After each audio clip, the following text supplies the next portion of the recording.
Godric and the armies from the spring and winter realms crested the edge of the forest as the moon was reaching its peak in the sky above them. Godric rode ahead and signaled for the men to slow down and wait for his command before breaking past the trees and into the large clearing that sat between them and the Dark Realm. The armies halted just before they reached the edge of the forest. Gabriel and Theron joined Godric at the center. They watched and waited as the silvery light of the Equinox moon reached its peak. The horses grew restless as they sensed the darkness that loomed before them. The moon's light filled the void that stretched between them and the veil.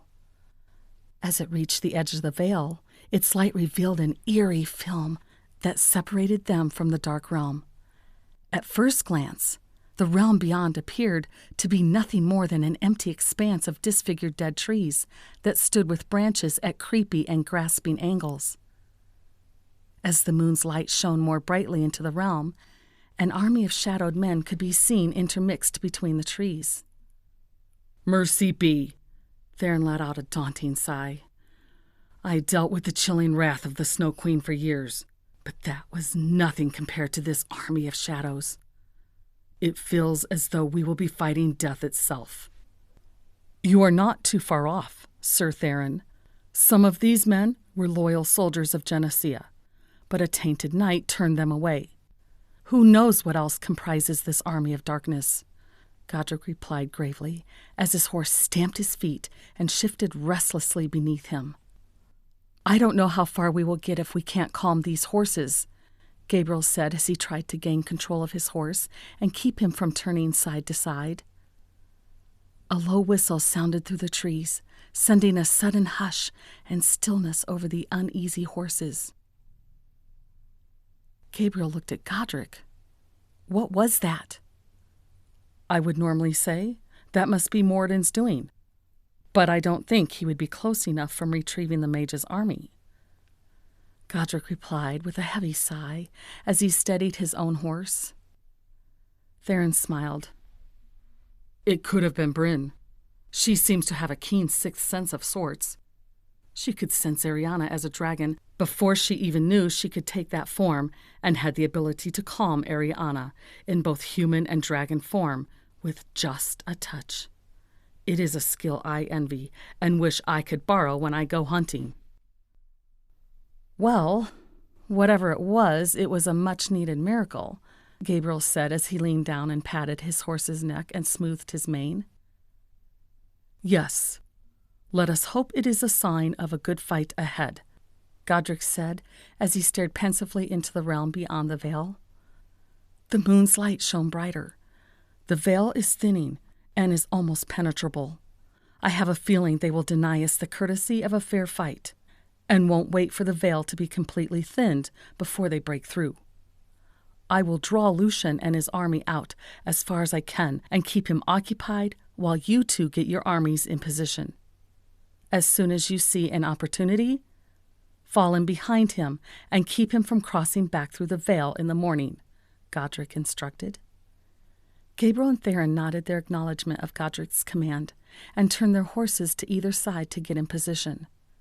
Godric gripped the handle of his sword as he watched for his son and the captain from the north to get to their prospective sides of the veil. As soon as he saw they were in place, he raised up his sword. The men around him shifted, and the sound of unsheathing swords sounded throughout the cover of the trees. Godric watched the veil intently, waiting for the moment right before it vanished completely to signal his men to charge. The veil was thinned enough that it was barely visible anymore and was almost gone. Godric was about to signal the troops into action when Theron signaled from the left that creatures from the Dark Army had already broken through. Theron's signal alerted the archers he had assigned throughout their ranks, and Gabriel watched as a rainbow of arrows arched across the void between the trees and the veil, causing a good number of the first wave of the Dark Army to fall before they reached the trees. "For the realms!"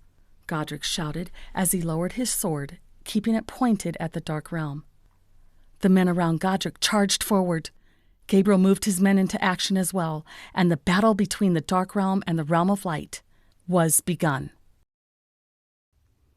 Bryn stopped what she was doing and looked behind her. She winced as she sensed the clashing of the first swords. "The battle has started," she said as she closed her eyes and tried to focus her senses on where Theron was located. "Bryn, watch out!" Ariana shouted as an icy blast shot past Bryn and hit the soldier that had been aiming an arrow straight at her from his horse. The soldier was knocked off his horse from the impact of Ariana's magic. Bryn returned the favor and threw up her hands, sending a soldier on the other side of Ariana flying backwards off his horse and into a tree behind him.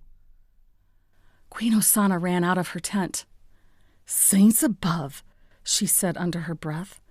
"Michelle, get to the princess and get her out of danger immediately," Queen Osanna shouted to the soldier nearest to her. The soldier mounted his horse and took off toward the north.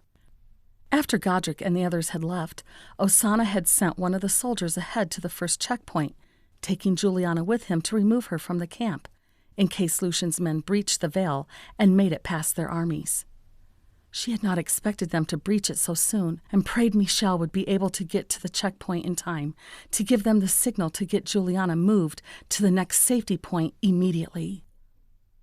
Bryn came running from the tent that had been set up for her and Ariana, with a quiver of arrows slung over her back and a large bow in her hand. She pulled an arrow out of the quiver, cocked it in the bow, and fired it at another soldier riding into the camp. Bryn's arrow landed below the man's armor, between his shoulder and his chest. Osanna watched as he slid from his horse and fell face first into the dirt below. The soldier still wore the gold armor of the Spring Realm. They didn't have many soldiers left at the camp, but Osanna had no idea how they were going to be able to tell which ones were the loyal few or who was the betraying army. She quickly scanned the soldiers that were coming into the camp from all sides, trying to find any identifying mark to differentiate them. Her eyes locked on a smear of blood across the Genesian crest on the front of their armor. She shook her head and let out a disheartened sigh.